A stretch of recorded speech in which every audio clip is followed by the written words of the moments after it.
Bienvenue dans notre ancienne cour d'école élémentaire de Shippagan. Parce qu'avant de déménager, l'école élémentaire, celle qu'on a tout de suite, était là. Il n'y a pas de clôture vraiment, donc ça c'était vraiment derrière la cour, dans le fond de la cour d'école. Je ne sais pas si vous entendez même la cloche à main. Vous avez connu ça?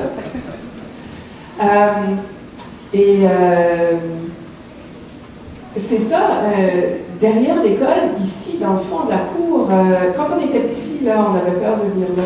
Il ne fallait pas s'aventurer loin, trop loin, parce que dans le fond de la cour d'école, il y avait les plus grands, les plus vieux.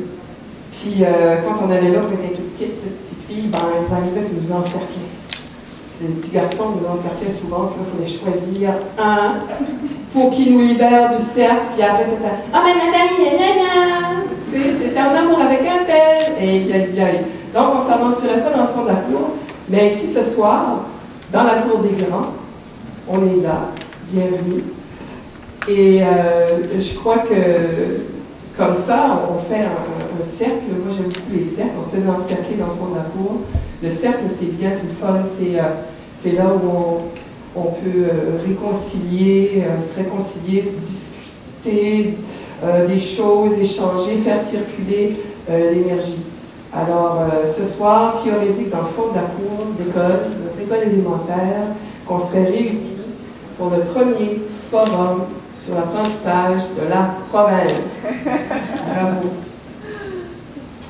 Je devais commencer ma présentation autrement ce soir, mais étant donné l'actualité, avec les compressions dans le secteur de l'éducation,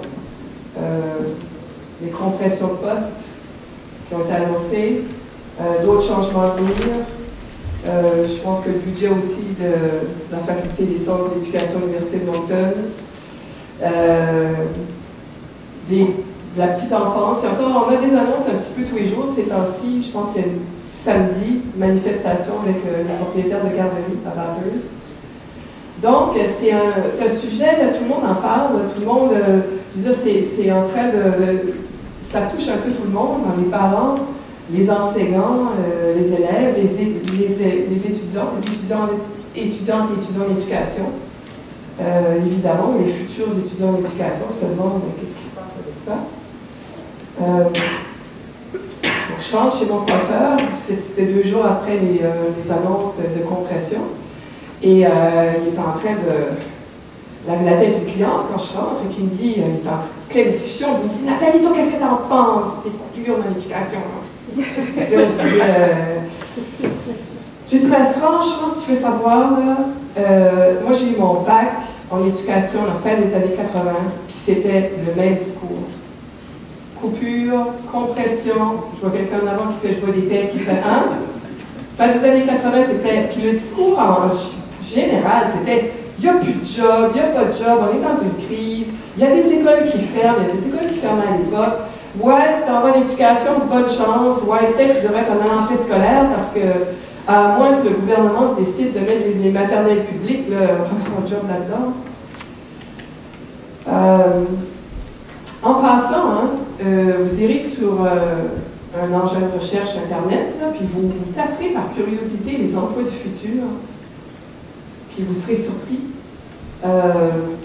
J'ai tombé sur des sites canadiens, américains, parce que les Américains ils sont forts, top 10, top 5, top 4. Puis là, je voyais, parce que tous les sites, de Forbes jusqu'à, bon, en tout cas, enseignants et éducation primaire, là, il prévoyait des coupes de centaines de mille d'ici à 2022, après... au Canada, je crois que c'est l'an prochain, il va manquer le directeur, directrice d'école. En tout cas, c'est pas... il faut prendre ça avec du recul, peut-être, puis regarder tout ça, puis se dire, bon, OK, il ne faut pas décourager les jeunes non plus qui sont intéressés à étudier là-dedans, parce que dans le fond, c'est pas important d'étudier dans le domaine qu'on aime ici. Donc, je dis à mon coiffeur, j'ai dit, de 1, c'est pas parce qu'on fait un bac en éducation qu'on est obligé d'aller enseigner dans une salle de classe.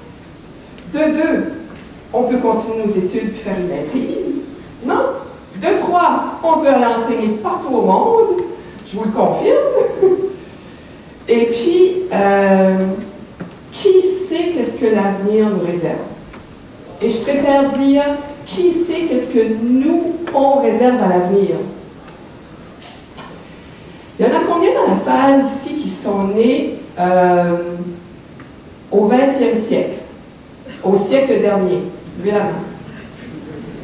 Oui, levez la main, ceux et celles qui sont nés au siècle dernier. Et il y en a combien qui sont nés au 21e siècle? Il y en a combien? Il y a le bébé, là. Il y en a un ici, la petite main, il y a une toute petite main. Il y a de 15 ans et plus. Hey. Ah, wouhou! Les enfants de l'avenir. Oui, oui, mais ça fait remettre les choses en place quand on y pense. Moi, je me suis fait poser la question il y a 3 ans.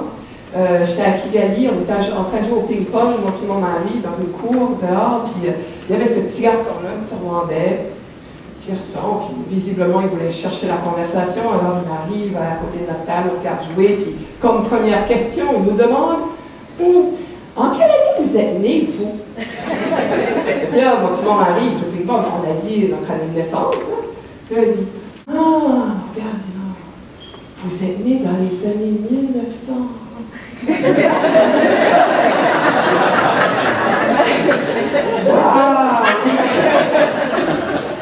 Ça donnait pas un coup de vieux, ça donnait un coup de musée, un coup d'antiquité.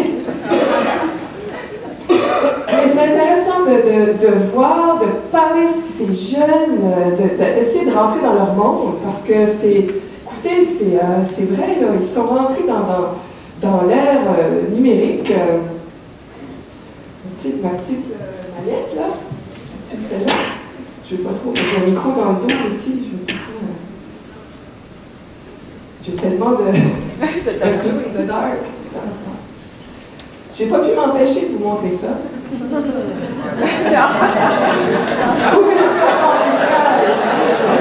Génération santé.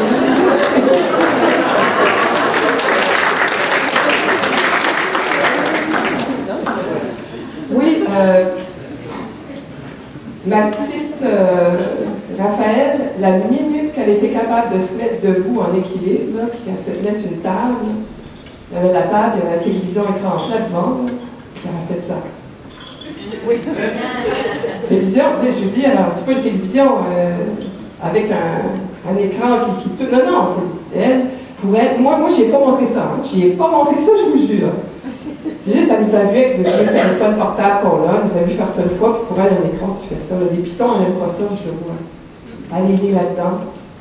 Puis je me dis, quand j'ai regardé ça, je me suis dit, c'est pas tant comment on va préparer nos jeunes à l'école, comme comment l'école est en train de se préparer pour ces jeunes-là qui s'en viennent.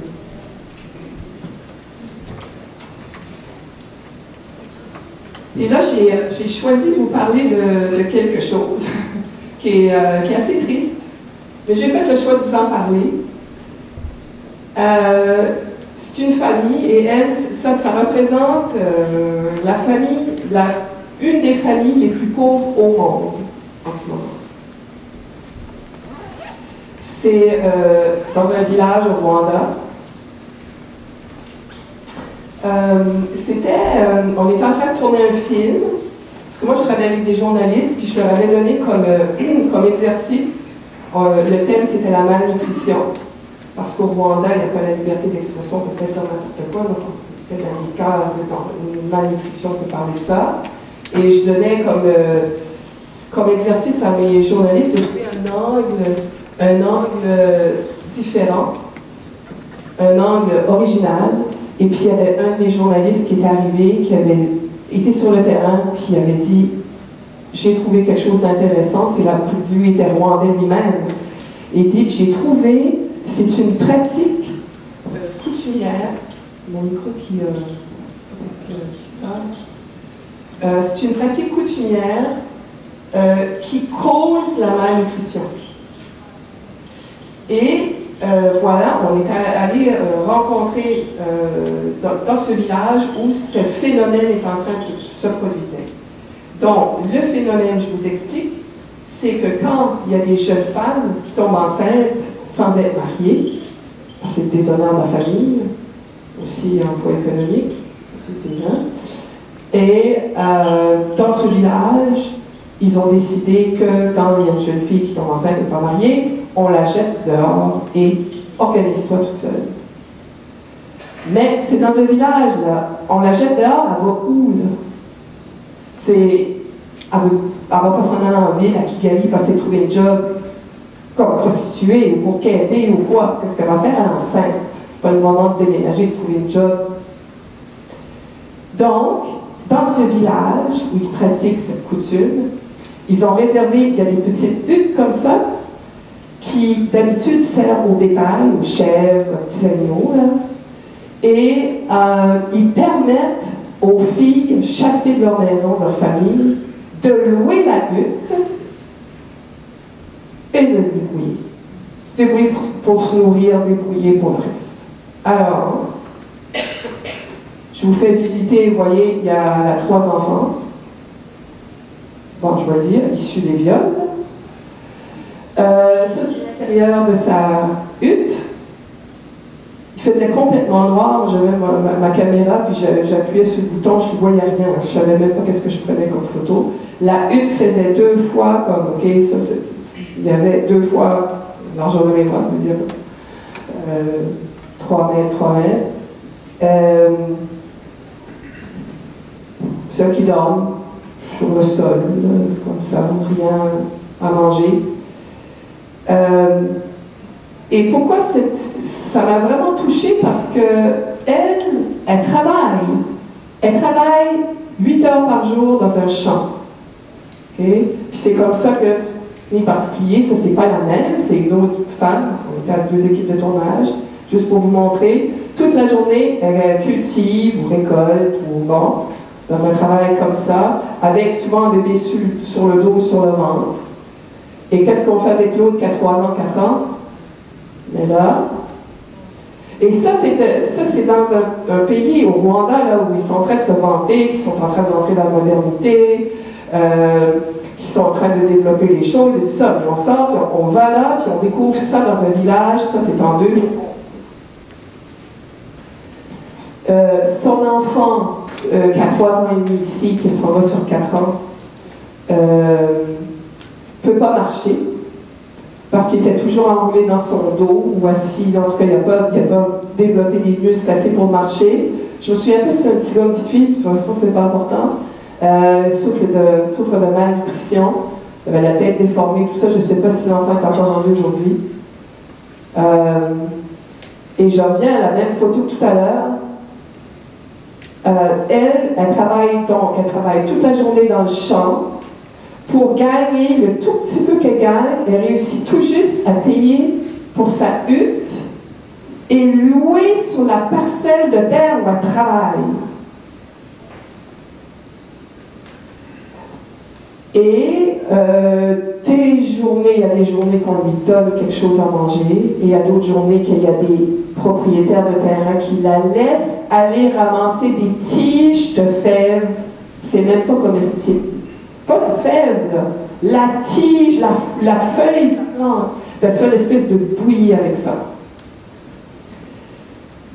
On arrive, et moi, ce jour-là, c'était tellement, je veux dire, c'était tellement bouleversant. Mais là, je vois son petit garçon qui est à côté. Vous voyez à droite le petit garçon en blanc. Là, je lui demande comme ça, je dis, ah, mais j'ai dit, t'es pas à l'école? Parce que l'école primaire est gratuite au Rwanda. Fait que j'ai dit, peut-être, parce qu'on était sur combien? Il était 11h le matin, 11h le midi. Et là, elle nous raconte que le jour avant, juste un jour avant qu'on arrive pour filmer, là, il venait de se faire chasser de l'école. Chasser de l'école, mais pourquoi? À cause de ça.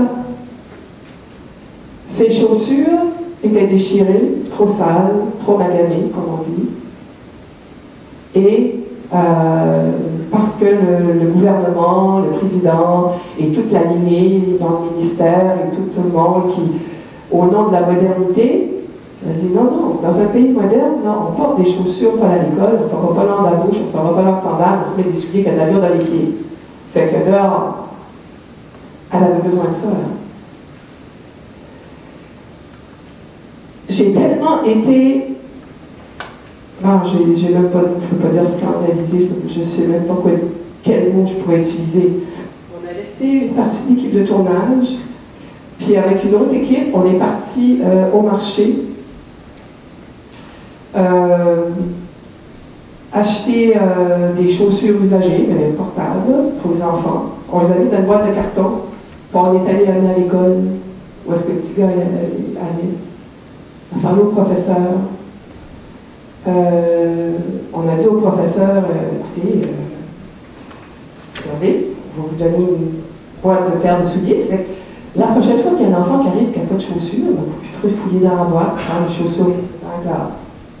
Puis il peut les laisser là pour s'en aller le soir à la maison. Bien, puis quand il y a des enfants, s'il y a des enfants dans la classe qui ont plus de moyens, leurs souliers sont trop petits pour le mettre dans la boîte. Mais il y a une façon de s'organiser.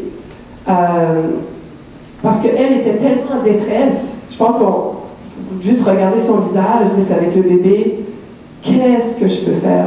C'était tout ce qu'elle voulait, c'était une parcelle de terrain, en fait, c'est ça qu'elle voulait avoir. Elle voulait son chez eux. Elle avait même pas son chez eux. Elle travaille tout le temps de ces enfants-là. Il restait un seul espoir, cette femme-là, c'était de dire, ben, mon garçon va à l'école, peut-être qu'il va s'en sortir. Peut-être qu'une journée, il pourra travailler, aider la famille, il pourra peut-être faire quelque chose. En tout cas, il ne vivra pas le calvaire que moi je vis et que ma mère a vécu, parce que sa mère avait eu la même histoire qu'elle. Mais vous savez quoi, le professeur d'école, il n'était pas... quand on est allé le voir, on a donné la boîte, il était un petit peu surpris, tout ça, mais il n'avait pas de mauvaise intention. Il n'était pas méchant. Il n'avait pas voulu... Il avait juste oublié qu'est-ce qui était le but de l'école. Au nom de la modernité, au nom de quelque chose, il avait oublié qu'est-ce qui était le but de l'école. Ici, une autre classe assez particulière. C'est toujours dans le même coin en Afrique, mais ça, Congo. Et ça, c'est une... Si la photo... Si j'avais eu un angle, un grand angle avec ma caméra, j'aurais pu probablement avoir le professeur d'école qui courait après eux, derrière eux, avec une branche d'arbre. C'était un petit peu drôle parce que les enfants étaient de bonne humeur, ça courait. Puis je les vois arriver. Moi, on était dans un champ, on attendait un hélicoptère qui venait nous chercher. Puis il y a cette nuée d'enfants-là, puis qui passe avec le professeur qui criait « Ouais! » Puis là, après, on s'est expliqué que c'est un village, Fataki, ça s'appelle, dans le nord-est du Congo, où les groupes armés étaient venus voler tous les enfants du village.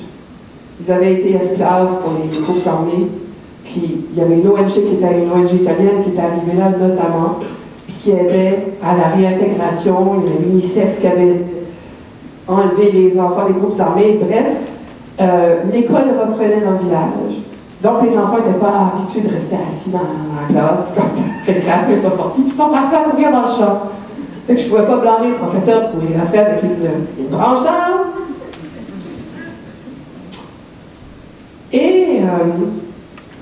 Et ça, c'est une école.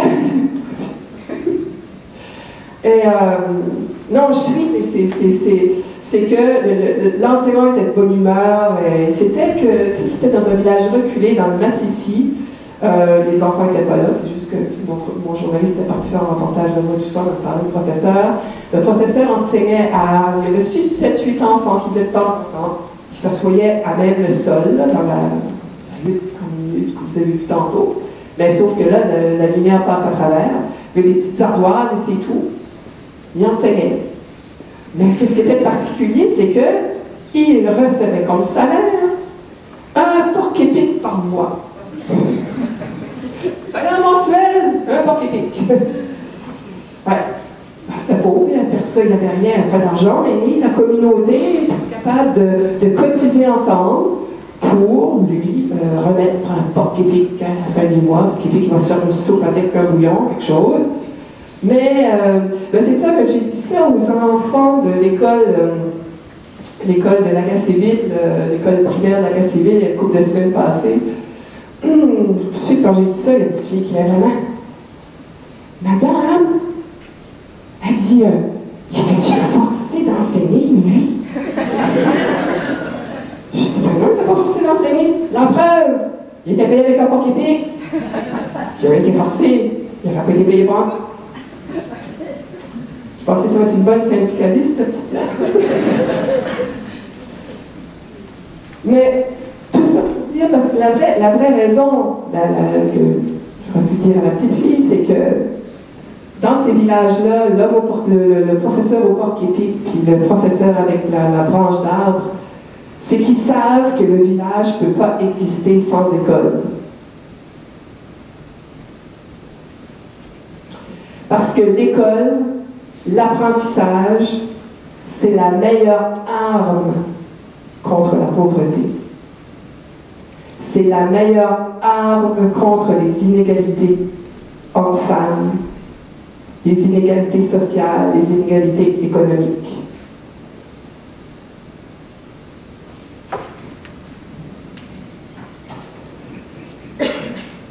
Vous savez sans doute, peut-être pas, moi je ne réalisais pas, il y avait beaucoup d'historiens qui en avaient parlé avant, mais que nous, les Acadiens de la côte ici, en tout cas tous ceux qui étaient installés la côte de la Gaspésie, la côte nord du Nouveau-Brunswick, à laquelle, je ne sais pas quand Acadie, on descend.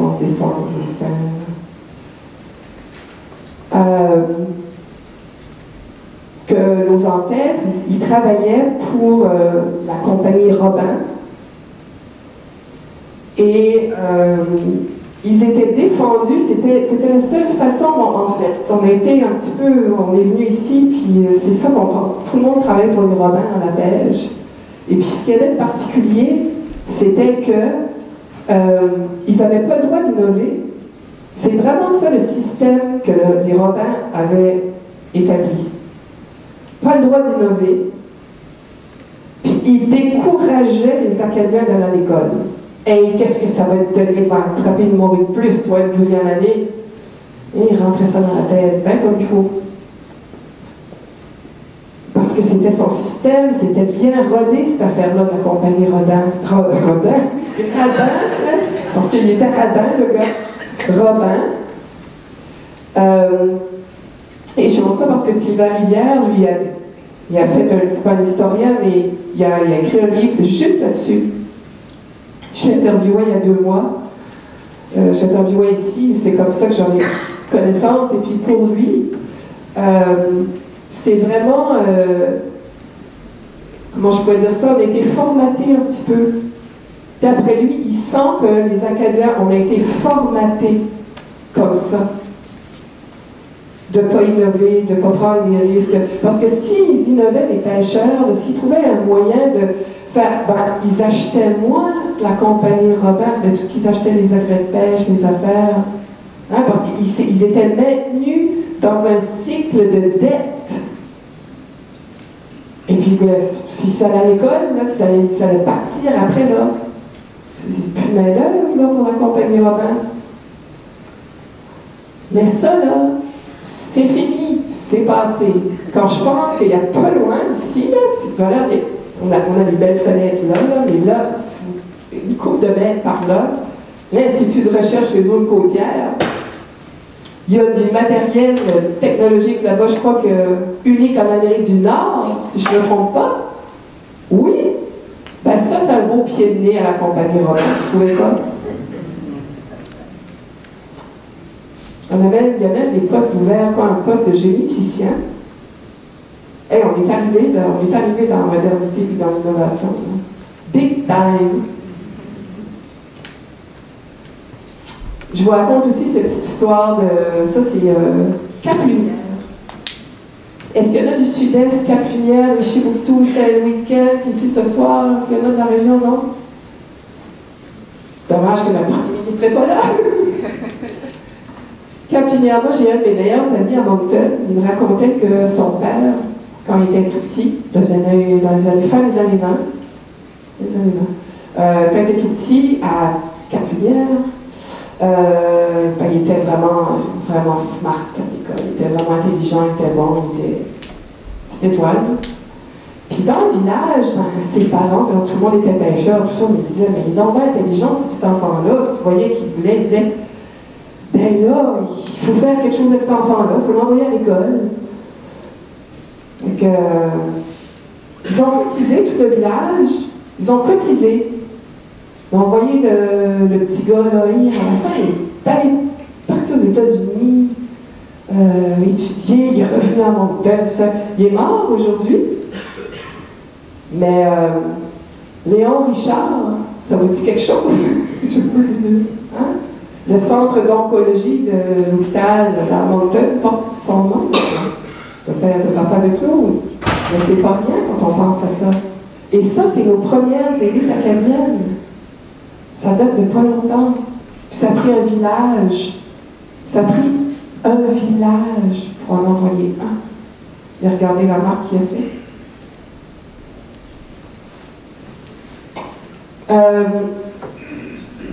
J'étais censée dire autre chose, puis j'étais censée enlever cette diapositive-là, mais ça faisait tellement du bien quand je la regardais, c'était tellement beau. Ça nous fait respirer, il y a du bleu, c'est une belle plage. Puis qu'est-ce que je voulais dire avec ça aussi, c'est que ça avait un rapport au bonheur.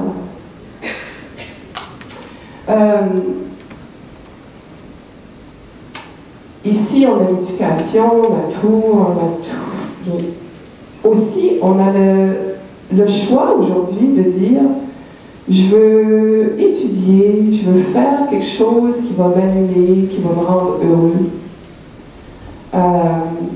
C'est là où on est aujourd'hui.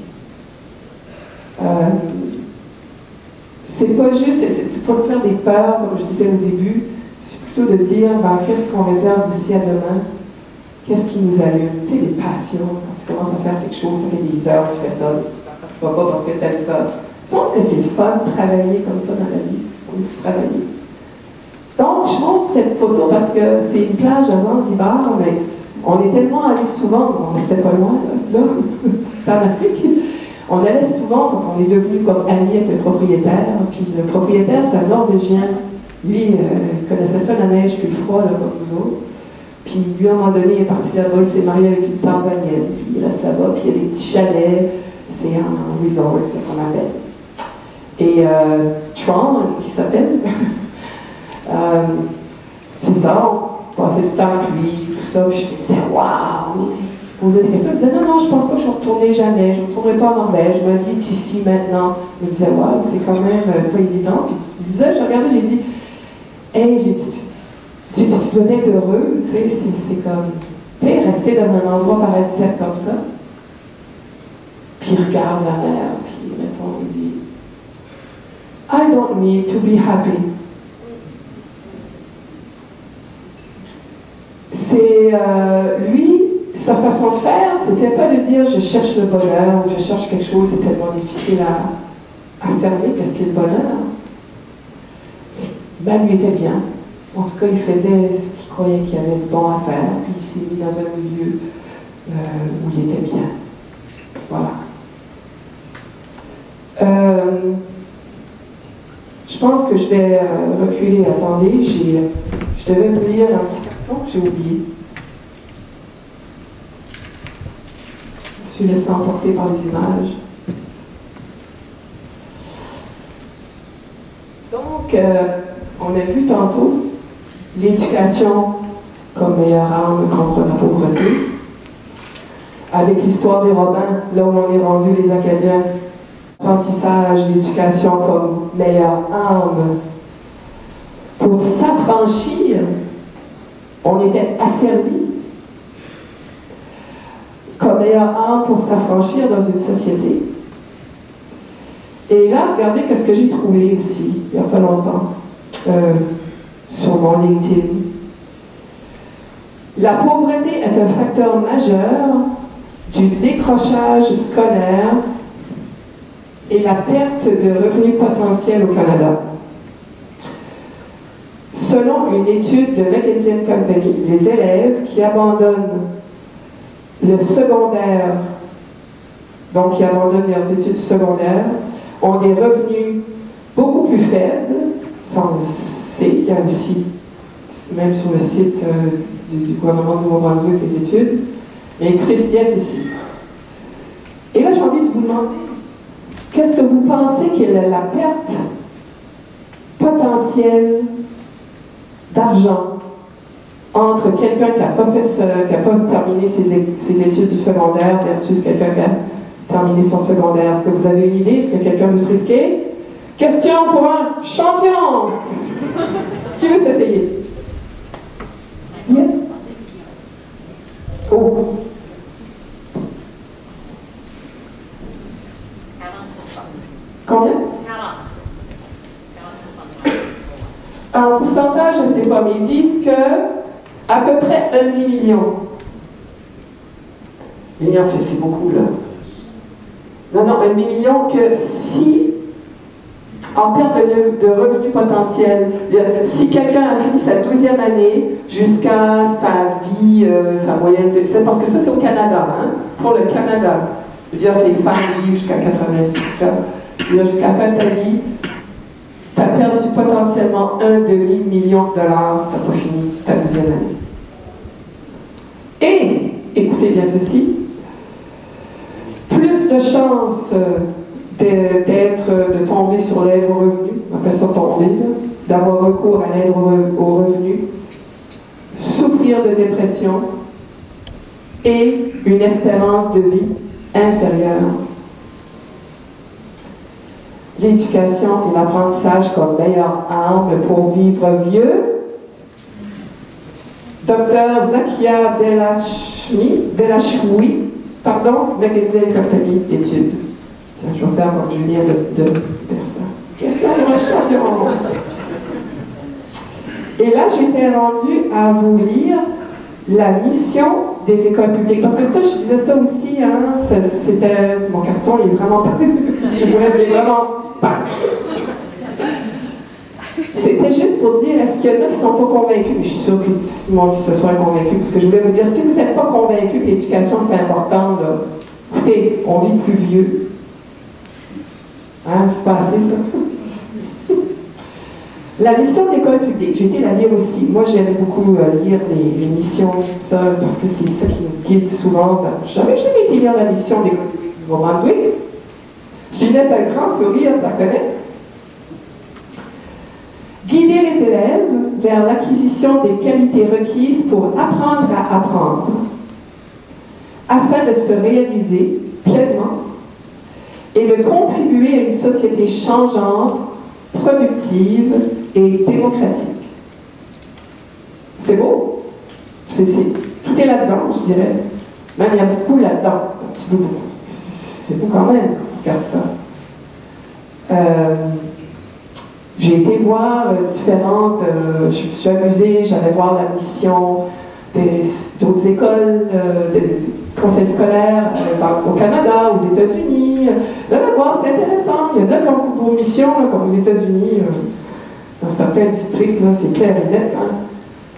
L'excellence, et puis il y en a, c'est carrément, on est là pour que les élèves rentrent au collège pour l'université. Point. Une phrase. C'est clair. Mais c'est toujours intéressant de revenir à ça. C'est comme la lutte au début. Il ne faut pas perdre de vue qu'est-ce qui est notre but à un moment donné.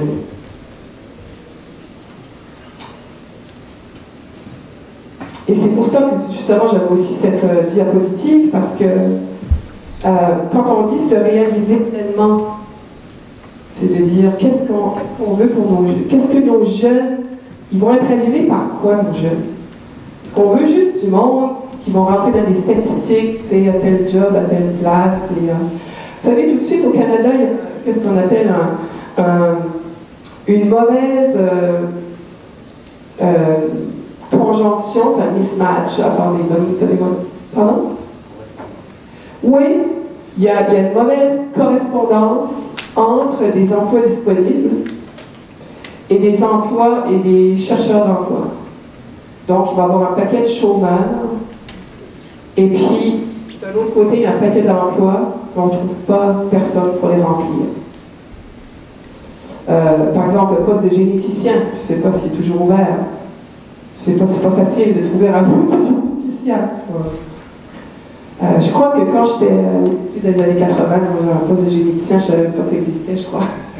Je savais qu'est-ce qu'était la génétique, mais j'avais pensé, je n'étais pas exposée à ces choses-là. On ne regardait pas beaucoup dans le futur non plus.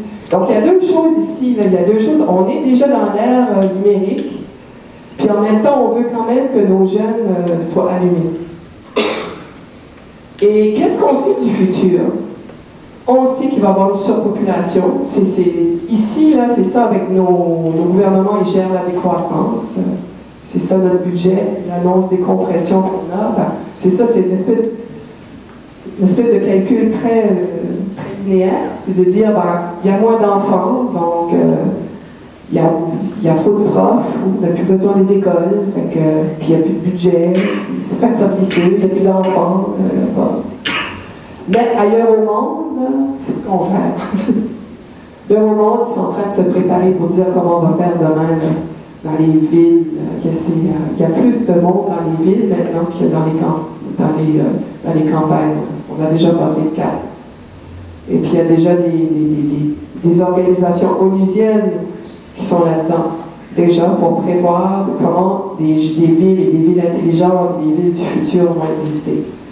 Surpopulation, ça c'est une photo que j'ai prise de ma chambre d'hôtel, j'étais au Caire, en Égypte, quand vous pensez que c'est le Nil juste à côté, où il n'y a pas si longtemps que ça, hein? Il n'y avait pas ces voitures-là, là. En Égypte, dans les années 50, ben, je crois que ça se promenait encore là. Je rêve de ces images qui n'existent plus. On sait qu'il va y avoir aussi une course pour l'énergie. Les terres rares, par exemple, les Chinois qui sont partout en Afrique, on va chercher beaucoup de matériaux pour les énergies, pour l'énergie dans le futur. On sait qu'il y a le réchauffement de la planète. Ça, c'est là. S'il y a quelqu'un qui en doute, là, allez parler à n'importe quel scientifique. C'est ça les défis qui nous attendent demain. Ça, on sait que ça va être là. Aussi, comme société par ici, ben, qu'est-ce qu'il y a aussi? On a aussi nos défis, par exemple le taux d'obésité. On va vivre plus longtemps aussi. On vit plus longtemps, alors il va falloir payer ces systèmes de santé. Donc, c'est important de penser, d'être conscient des défis qui s'en viennent. Est-ce que l'école actuellement nous prépare à demain, qui est déjà aujourd'hui, parce qu'on connaît déjà, ces défis-là sont déjà là aujourd'hui. Est-ce que l'école d'aujourd'hui, ici, nous prépare à ça? Et là, je vous montre, c'est une école que je vais aller visiter le mois prochain, dans 2 mois. Au mois de juin, je vais aller visiter cette école-là. Ça s'appelle l'école de la vallée Rishi, en Inde. Est-ce qu'il n'y a pas M. de Souza ici ce soir? Oui? Ça vous dit quelque chose, Rishi Valley? C'est pas trop loin de Bangalore. C'est au milieu de village, hein, c'est au milieu de nulle part, je vais le dire comme ça, là, pour l'Inde, c'est au milieu de nulle part. Et pourquoi je vais visiter cette école-là? C'est parce que c'est là que mon mari étudiait, c'est là que mon mari a fait son école primaire, secondaire, puis il m'a assez parlé de cette école-là, puis il m'a assez tanné avec cette école-là, puis il m'a assez dit, faut que tu viennes voir mon école? Je dis non, mon école. Je dis, ben voyons, c'est juste une école, là. Ben là, il m'a tellement parlé de cette école-là, j'ai dit, ben regarde, je vais aller la visiter, parce qu'on s'en va en Inde. Puis on va passer par là. Donc, cette école-là, c'est assez spécial. Puis j'ai beaucoup confronté mon mari à propos de cette école-là. Premièrement, c'est pas une école comme les autres, disons-le comme ça. C'est une école qui fonctionne sur une philosophie. Il n'y a pas une mission comme ça, là, où dire, c'est une philosophie. C'est une école qui a été fondée par un grand philosophe indien qui est mort au début des années 1900, qui s'appelle Krishnamurti. Je vois beaucoup de gens qui font de la tête. Moi, je me promenais avec ce livre-là dans mon sac à dos quand j'ai fait le tour de la Chine en 90. Donc, lui, c'est un philosophe qui était pour l'éducation, c'est vraiment un pionnier dans l'éducation innovatrice, l'éducation différente. Je vois que Valois aussi connaîtrait ça. Donc, c'est un genre Montessori dans cette école. Style Montessori, je ne sais pas comment s'expliquer, mais... ce qui est intéressant, c'est que lui, quand il a fondé l'école, il l'avait fait à Madras, il y a eu des pluies Puis l'année d'après, il y a eu des inondations, puis l'école était foutue à terre. Ça fait que là, il n'y avait plus, il n'y avait pas de budget ou rien, c'était... Puis, lui, Krishnamurti a dit, ben, c'est peut-être, il a pris ça du bon côté. Tu sais, notre école est tombée à terre, là, puis lui, il a dit, ben, de toute façon, ici à Madras, là, il y avait trop de bruit, il y avait trop de pollution, il y avait trop de monde. Il a été choisir un autre endroit. Vous voyez ici l'arbre, ici, gros arbre. C'était des arbres qui datent de centaines d'années, tout ça. Puis je crois qu'il y avait des anciens sages. Je ne sais pas si même Bouddha n'avait pas déjà médité en pied de cet arbre-là, mais de toute façon, il a dit, ici, ça fait du sens pour construire l'école. Du moment qu'il a choisi l'endroit, vous savez quoi? Parce que lui, là, cette école-là, c'est pas basé sur un budget, là. C'est pas basé sur le nombre d'enfants, c'est pas basé sur... ils sont à côté d'un village, au milieu de nulle part. S'il a voulu avoir de la clientèle, il aurait resté à Madras, là, mais il est parti au milieu de la forêt, à côté d'un petit village pauvre. Ben lui, quand il a dit, Krishnamurti, disons qu'il avait écrit une couple de livres déjà, là, puis il était vraiment connu, beaucoup d'adeptes, c'était pas un religieux, un philosophe. Quand il a décidé, il a dit, voilà la place pour faire l'école que je veux faire selon ma philosophie, il y avait des partenaires avec lui qui appliquaient sa philosophie, ben, les ingénieurs, des grands ingénieurs en Inde, ont afflué pour construire l'école. Ils ne sont pas fait payer. Non, ça leur faisait plaisir. Parce qu'ils croyaient à la philosophie Krishnamurti. Et ça, c'est quelque chose que je lisais sur Internet. Là. Parce que moi, mon mari, quand j'y parlais de cette école-là, je lui disais, OK, mais j'ai dit, donne-moi donc un exemple de tes cours. J'ai pris des notes ici, là. Comment ça marchait, cette école-là? Je dis, c'était-tu n'importe quoi, là? Je dis, regarde, toi, aujourd'hui, là, tu veux pas travailler pour personne. Si tu travailles à ton propre compte, là, t'as pas été capable de rentrer dans le moule. T'es malheureux quand tu rentres dans le moule. J'ai dit, qu'est-ce que t'as appris à l'école? J'ai dit, OK, j'ai dit, donne-moi ta journée typique. C'était quoi ta journée typique? Il dit, ben, on se lève à 6 h du matin. C'est une école qui est, lui, appelle résidentielle. Je sais pas si c'est... On dit bien en français comme ça, mais j'aime le mot résidentiel, j'aimerais ça dire un pensionnat. Ça fait comme... Là, les enfants, parce que c'est au milieu de nulle part, les enfants dormaient là, donc c'était une école résidentielle. Donc il dit, on se lève à 6 h du matin. Ouais, c'est le bonheur, ça. Puis je dis, OK. Puis là, qu'est-ce que vous faisiez? Il dit, on commençait par 1 heure de sport. Du sport? OK. Puis après, là, il dit, ben après, on allait déjeuner. J'ai dit, OK. Puis après, on avait 1 heure de méditation. Ben, j'ai dit, comment, là? OK, dis-moi, qu'est-ce que tu apprenais à cette école-là, là? Mon mari est quand même mathématicien, juste pour ne pas vous faire trop peur. Ah, il dit, ben là, on commençait nos cours. Il a dit, OK, quelle sorte de cours? Je dis, donne-moi un exemple. Donne-moi un exemple que quand tu étais en 4e année, comment tu faisais? Il dit, OK. Il dit, je me souviens d'un cours de sciences naturelles. Ouais.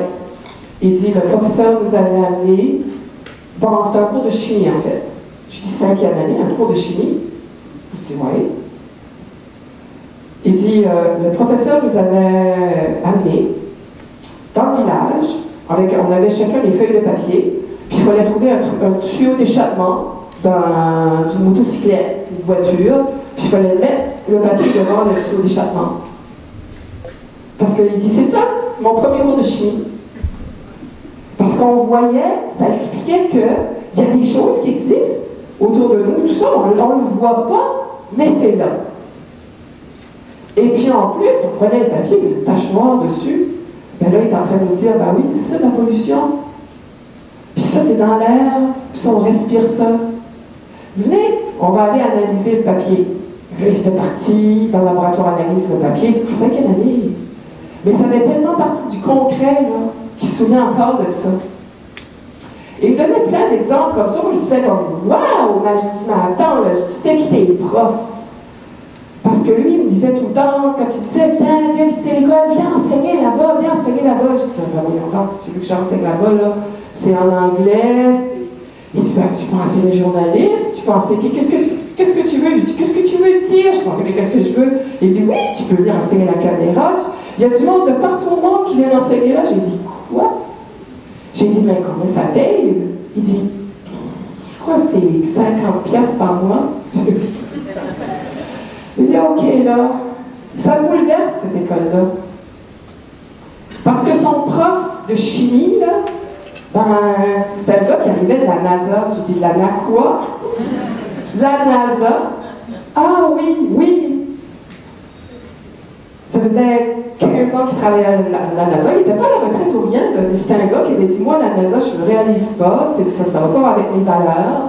Je quitte, je vais faire d'autres choses, puis je connais cette école-là, je connais la gang qui est là derrière ça, ça me parle, et je m'en vais là enseigner. Je peux aller une année, je peux aller pendant une semaine, ils vont me faire une place, je vais donner des conférences, où je peux aller pendant un an enseigner. Ça fait qu'ils ont toutes sortes de monde qui arrive, de Hollywood, des écrivains, des choses. Lui, il a appris des chansons des Canadiens qui arrivaient là-bas, chantaient des chansons. J'ai dit, mais ça se peut pas. Ben oui, ça se peut. C'est pour ça que ça me bouleverse autant cette école-là. Puis même à un moment donné, là, on se chicanait quasiment autour de cette école-là, là, je le taquinais, c'était quasiment l'école dont on ne doit pas prononcer le nom à la Harry Potter. Parce que j'ai demandé tout le temps, mais comment tu sais ça? Comment ça se fait que tu es capable? Comment ça se fait que tu connais quelqu'un qui fait ça? Ben, vous êtes pas l'école résidentielle. À un moment donné, ça me tapait ses nerfs, mais à la fin, là, j'ai dit, regarde, je lève le drapeau blanc. Ah oui, j'ai aussi demandé, j'ai dit, regarde, j'ai dit, tant tes élèves qu'elle à l'école, j'ai dit, il y en a qui n'ont pas pu rentrer dans le moule, il y en a qui sont, parce que moi j'en connais beaucoup de ses amis, il y en a un qui était dans une grande banque, il est encore dans une grande banque à New York, un des seuls qui n'a pas été futé dehors quand il y a eu la crise financière, tout ça, ça est partout. Mais ça fait toutes sortes d'affaires, c'est pas juste dans les... C'est des élèves, parce que ça, ça va jusqu'à la 12e année, hein. Après, ils partent dans le vrai monde, hein. Donc, j'ai dit, il n'y a pas des élèves de ton école là, qui ont vraiment raté, là, passé à côté, parce que c'était trop libre, cette école-là, mais c'est vraiment basé sur le cursus scolaire, mais c'était trop. Il dit, oui, oui, il dit, il y en a un, il dit, il n'a pas pu pas en tout, lui, là. Il n'a pas pu pas en tout aller travailler au rien, parce que puis il me dit le nom du gars, là, Atalia. J'ai dit, ben oui, je le connais, on est allé sur Facebook, je connais mon mari. Ben, lui, il a créé une réserve de tigres. C'était ça le loser de la classe. Il n'a pas pu aller travailler pour personne, ça veut qu'aujourd'hui, il sauve les tigres. Fait qu'on peut aller visiter la réserve quand on veut, on connaît. C'est pas rien. Donc, c'est juste pour dire que il faut se dire qu'il y a des modèles. Ça existe. Et il n'y a pas juste suivre un budget. Il y a une preuve là. Puis cette école-là, moi j'aime la voir comme un puits. C'est comme si l'école a besoin de quelque chose, ça arrive. Les ingénieurs, ils veulent quelqu'un. Ah oui, puis il faut que j'ajoute. Quand j'étais sur Internet, on regardait aussi au sujet de cette école-là, puis je vois qu'ils venaient, il y a 2 ans, ils ont attaché à ça un laboratoire, une espèce de laboratoire de mathématiques.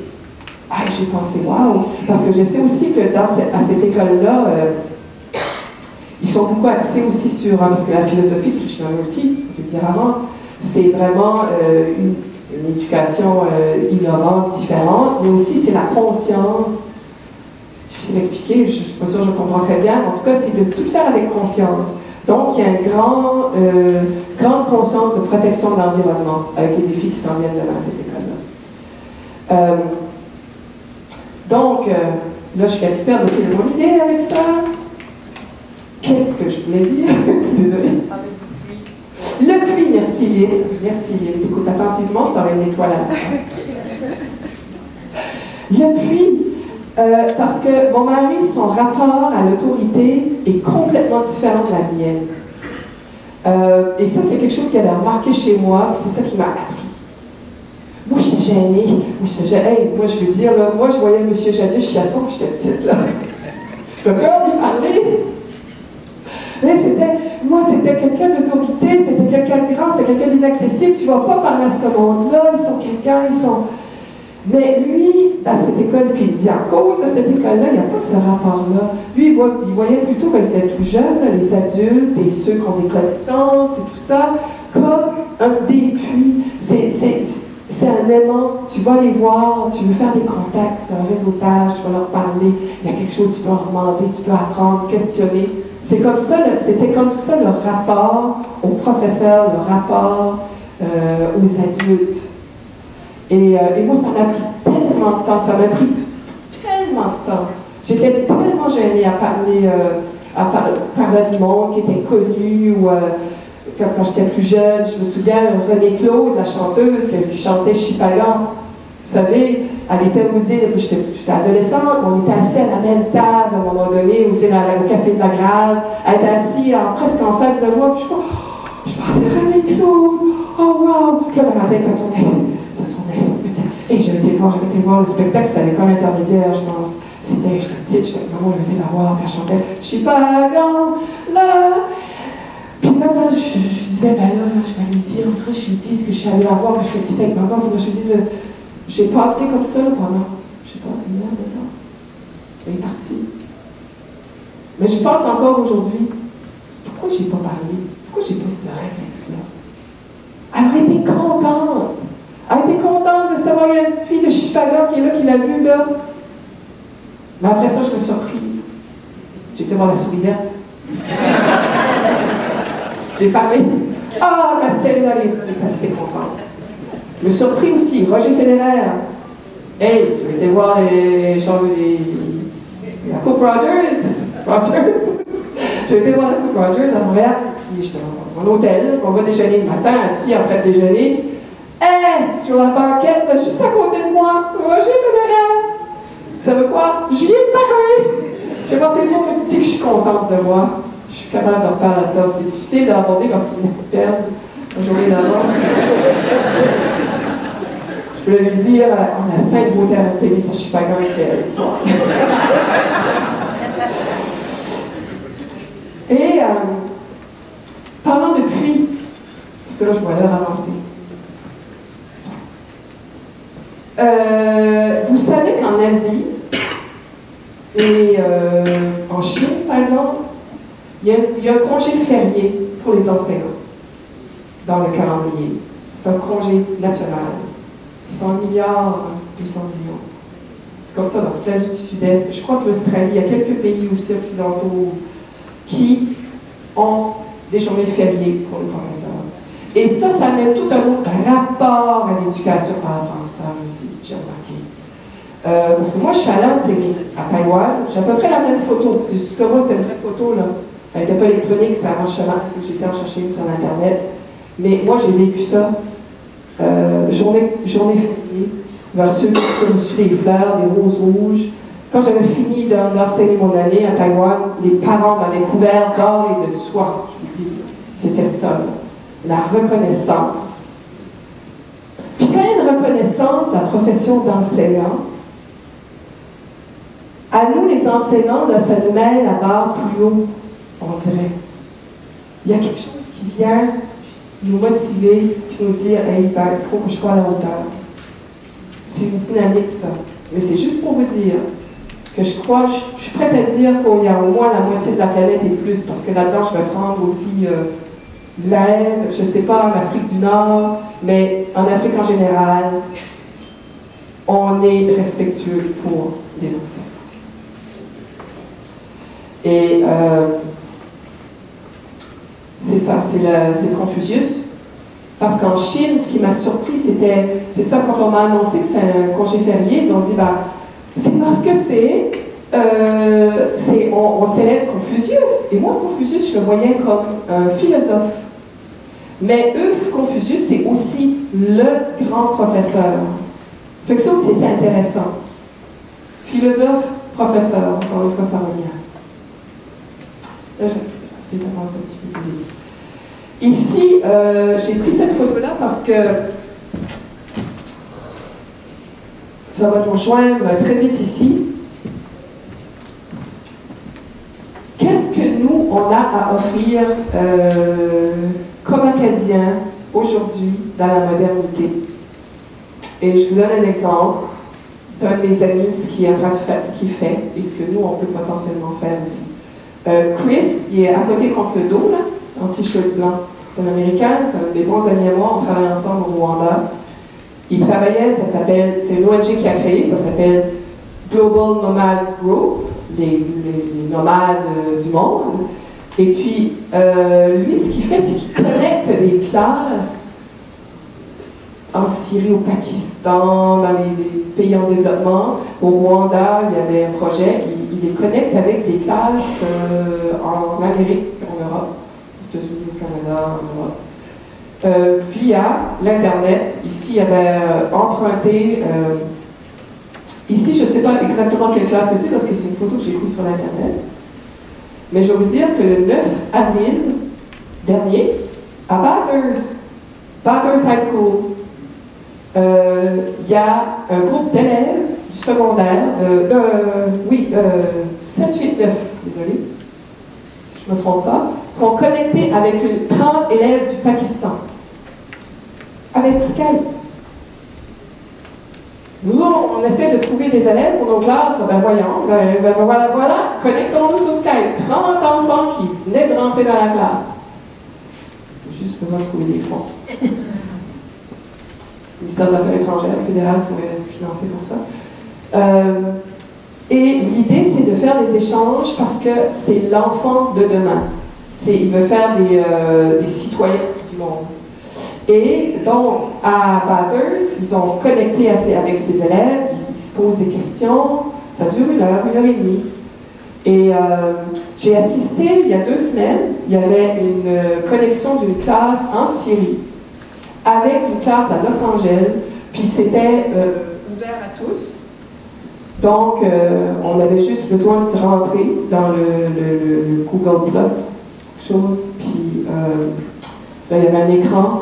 Il disait, OK, la conférence commence dans 45 minutes, 20 minutes, là. Puis quand ça a commencé, on voyait les images.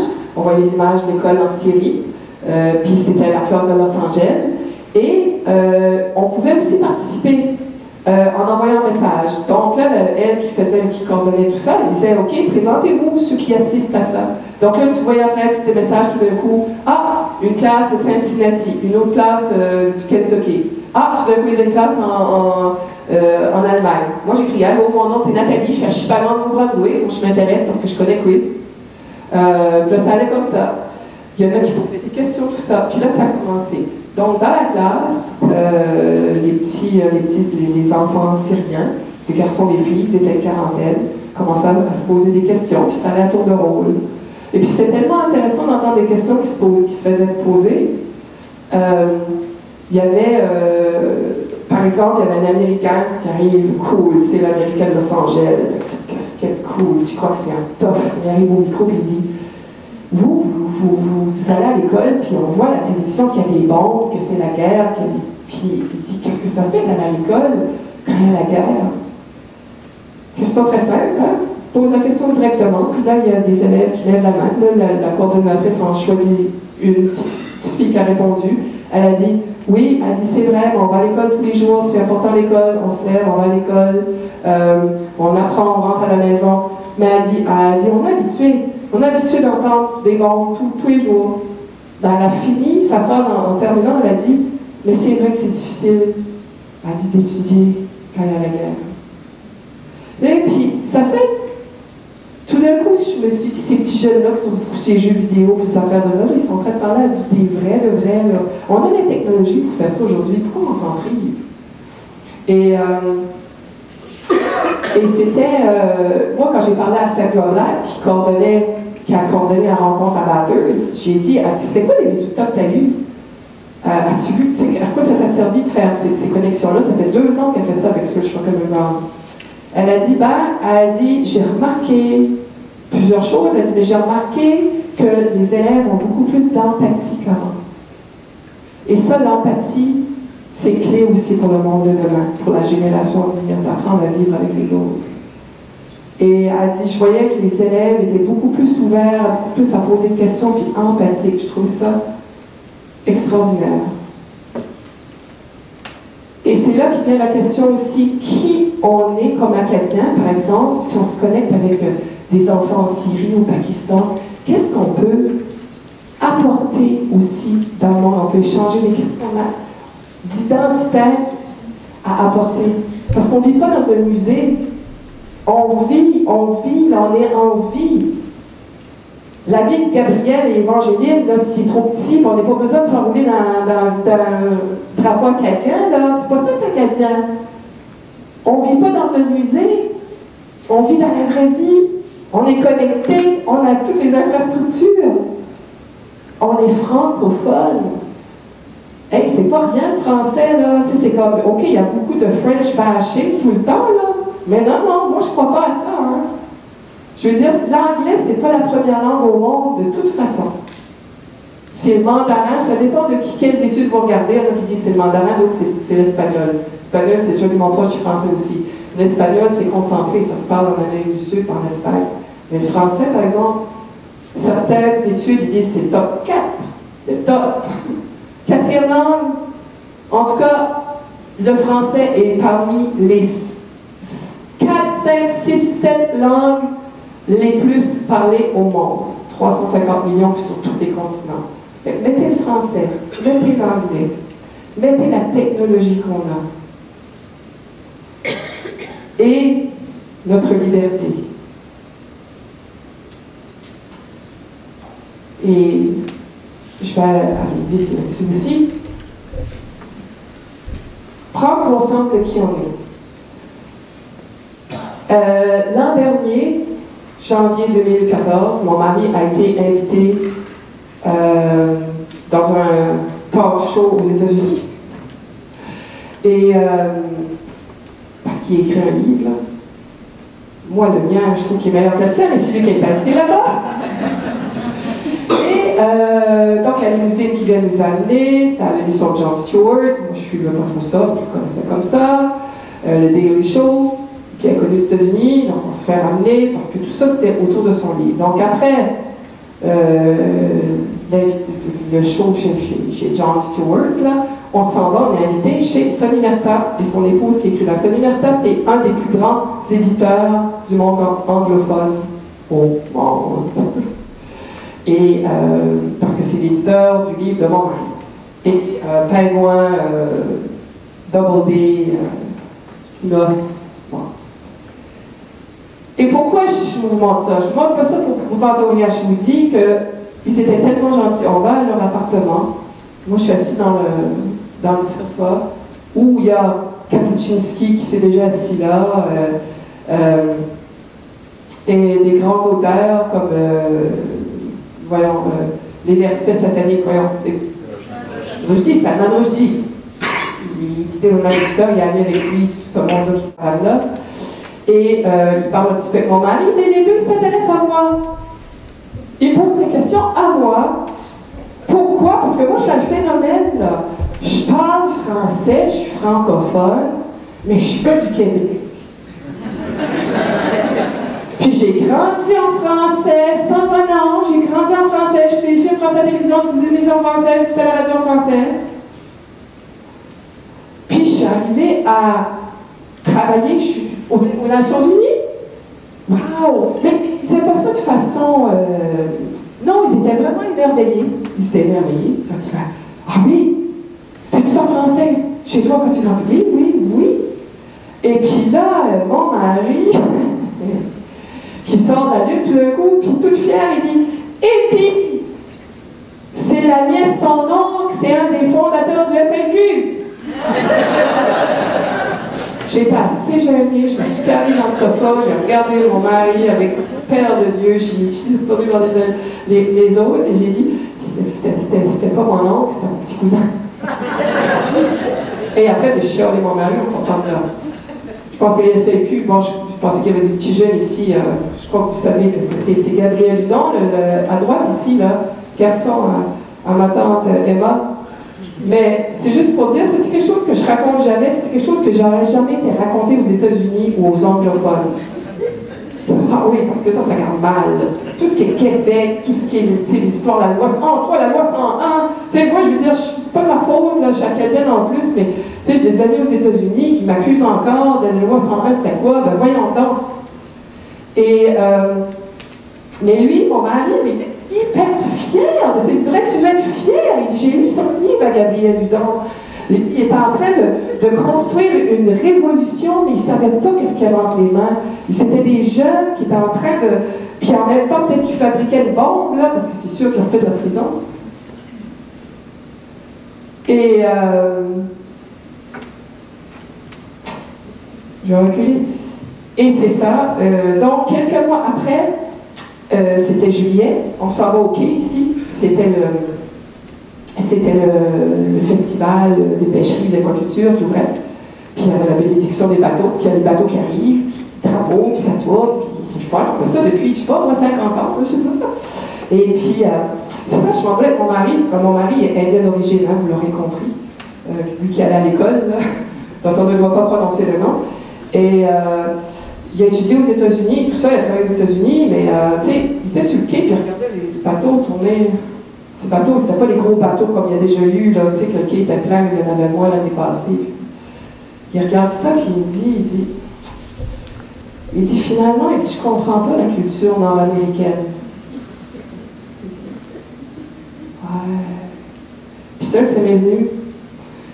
J'ai dit, on n'a pas de culture en Amérique du Nord. On a un état d'esprit, de liberté. Je pense que c'est ça qui nous catégorise, qui nous reflète le plus qui on est. Puis même comme Acadiens, on est profondément nord-américains. Et puis là, c'est tout merveilleux. Gabriel Hudon, Louis Mailloux, qui était l'oncle, le grand-oncle de mon arrière-grand-mère, mes arrière-grands-pères pêcheurs qui ont survécu à des naufrages, à tout le monde, à tous les Acadiens, toutes les religieuses, les sœurs Jésus-Marie, qui ont été les premières ici, qui ont sacrifié leur vie pour l'éducation, donner. J'ai commencé à rentrer dans tout ce qui était mon identité, de dire, je suis fière de ça finalement. Je l'ai caché, Gabriel Hudon, je l'ai caché, peut-être Louis Mailloux, j'en parle pas, ou quand je vois, pas par ici, là, mais je veux dire avec l'extérieur. Il y a quelque chose de, mais non, j'ai touché, je crois, qu'est-ce qu'on est, qu'est-ce qui était le rêve de nos ancêtres qui sont arrivés ici. Ils ont traversé un océan pour venir ici. Avec un horizon qui était toujours plus loin. Avec une grande terre, avec des rêves. Et puis que ça a marché ou pas, c'est pas grave.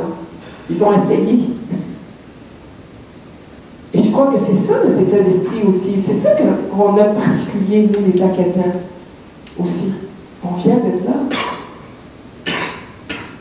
Et avant de conclure, je vais vous montrer aussi quelqu'un de très, très spécial, très gentil que j'ai rencontré, Baker Ayali. J'ai rencontré au mois de janvier à Washington. C'était mon mari qui était invité pour... c'était... Qu'est-ce qu'il y a quelqu'un qui rit? Oui, ben justement, à un moment donné, j'ai dit, mais comment ça se fait que tu connais cette personne-là, puis comment ça se fait que tu as réussi à aller là? Puis... Une école résidentielle. Donc, je sais pas, bon, il se fait inviter par le Secretary of State, là, pour des réunions autour de la sécurité des journalistes dans le monde. Puis ça se passait 2 semaines après les attentats de Charlie Hebdo.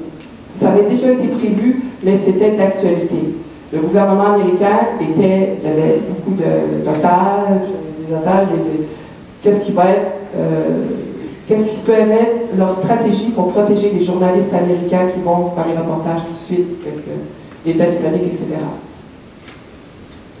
Et parmi la quinzaine d'invités, ben c'est ça, moi, à un moment donné, Jeanne rentre, il dit, je suis allée le rejoindre avec la petite, puis il dit, hey, il y a un gars avec nous autres, il est tellement gentil, il dit, il reste à Dubaï tout de suite, mais il dit, c'est d'autres, je ne l'avais jamais rencontré, il travaille pour Al Arabiya. Et Al Arabiya est basé à Dubaï, et c'est un journaliste jordanien. Et lui, il y a quelque chose de très particulier, c'est que c'était le dernier journaliste à interviewer Osama Ben Laden 2 mois avant les attentats du 11 septembre. J'ai pensé, je vais aller y parler, ce gars-là, tout le temps. Pas gêné, pasteur, je parlais à Roger Federer, je suis habituée. Non, mais c'est pas tous les jours, je le considère comme un collègue, c'est pas tous les jours qu'on rencontre un journaliste qui a interviewé Oussama Ben Laden.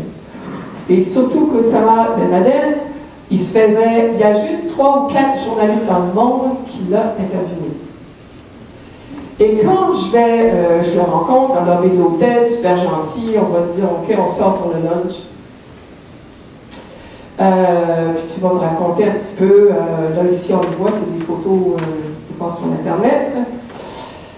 Et il me raconte tout ça, comment ça s'était, comment il y avait eu le coup de téléphone en premier, parce que lui c'était déjà un journaliste senior, puis comment il s'était fait inviter, il s'était fait sélectionner pour aller rencontrer Oussama Ben Laden, qu'est-ce qu'il t'avait dit, blablabla.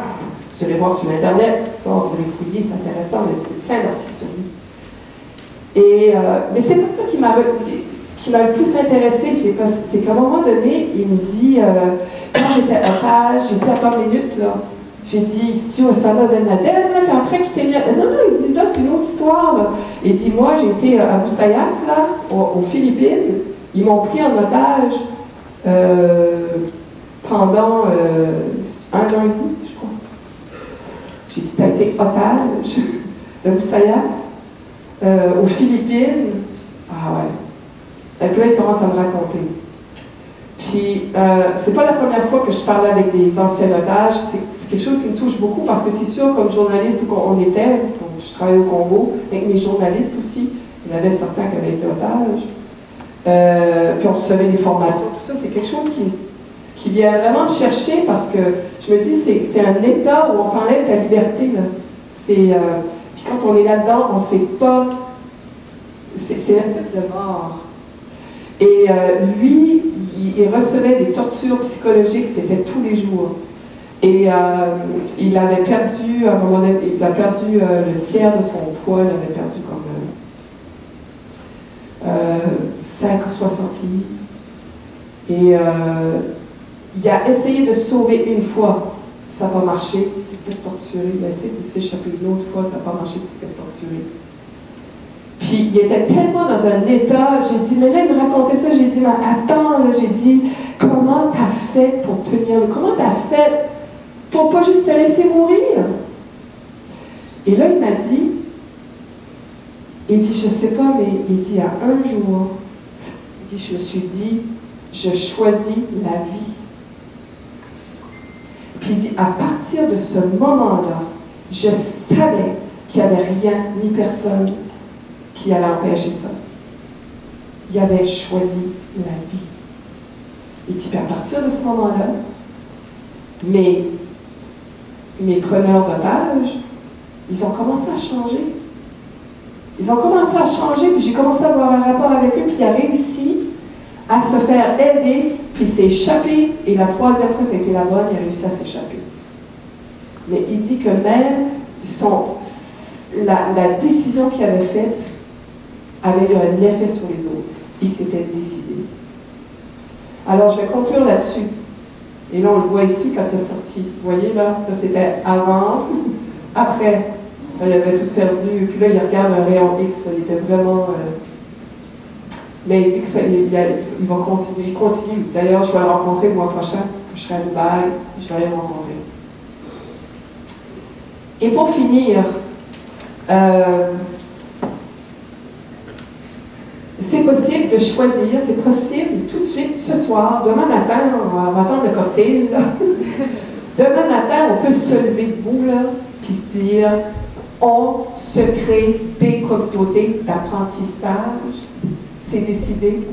C'est possible, on a décidé. On va valoriser l'apprentissage. On va commencer à la maison, puis c'est avec les parents que ça commence. Qu'est-ce que j'écoute? Qu'est-ce que je consomme comme média? Qu'est-ce que je consomme comme musique? Qu'est-ce que je veux vivre en français? Je veux avoir ma langue parce que je veux communiquer avec 300 autres millions de personnes dans le monde, avec toute l'Afrique de l'Ouest, avec la France, la Belgique, la Suisse. Et on est libre ici. On est libre. On est dans un pays démocratique. Savez-vous la valeur de ça? Savez-vous qu'on est une minorité au monde? de vivre dans un pays démocratique. Et on a vu que l'éducation, c'est la meilleure arme pour tout, et même pour vivre vieux. On ne peut pas se permettre, dans notre communauté, dans nos communautés acadiennes, qu'on soit parents, qu'on soit pas parents, quoi, mais comme les voisins, parce que c'est dans ma communauté, il faut qu'on valorise l'éducation. Attention au message qu'on passe aux jeunes. Il y a tout ici, on a tout dans nos communautés, on a toutes les infrastructures. Si vous prenez juste Chipagan, par exemple, la CCRV, l'université, tous les cours qui s'offrent, comme Liette Roussel disait dans son entrevue mardi, on offre une deuxième chance. Même à ceux qui n'ont pas fini leur secondaire ou qui veulent des cours pour l'université du troisième âge, on a tout. Ici, on baigne dans un univers d'apprentissage et il faut en profiter, il faut le valoriser, il faut encourager nos jeunes, tout le monde à y aller. Et puis, nos jeunes, ils ne sont peut-être pas nombreux, mais ils sont vraiment précieux. Il faut les tenir précieusement entre les mains. Souffler dessus, c'est des petites étoiles. On veut qu'ils se réalisent, on veut qu'ils atteignent, qu'ils se réalisent, peu importe qui ils sont. On l'a vu dans la vidéo tantôt. Nos jeunes, on est le modèle aussi pour l'inclusion scolaire. On est dans le leader au monde. Je suis sûre qu'on a quelque chose de business à faire avec ça. Soyons fiers. Et là-dessus, je vous souhaite un très bon forum. Merci.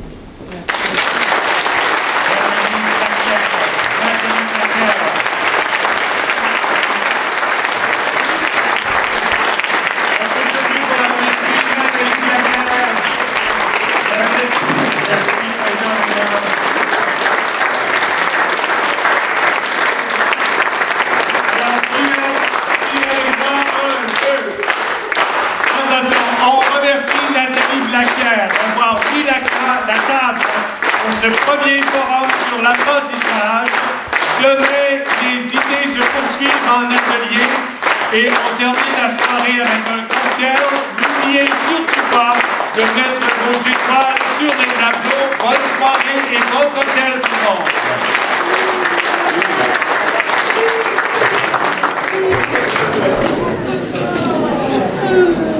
J'ai pas eu le temps de boire de l'eau. Hey, merci, Henri, c'est le fun, je n'étais pas si